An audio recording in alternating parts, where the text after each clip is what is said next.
দাদা সাহেব ফালকে কে? ভারতীয় সিনেমার প্রথম পরিচালক, রাজা হরিশ্চন্দ্র সিনেমার পরিচালক।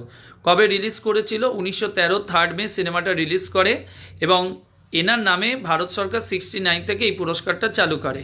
প্রথম কে পেয়েছে? দেবিকা রানী 69-এ। কোশ্চেন দেয় এই পুরস্কারটা কারা ঘোষণা করে?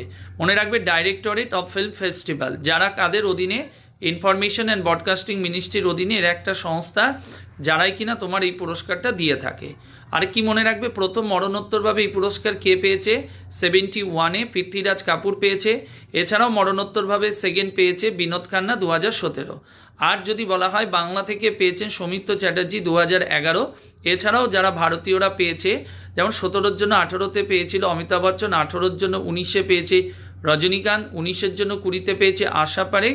এছাড়াও আমাদের লেটেস্ট যদি বলি, লাস্ট পেয়েছে ওয়াহিদা রহমান, অর্থাৎ 20-র জন্য 21-এ তিনি এই পুরস্কার পান।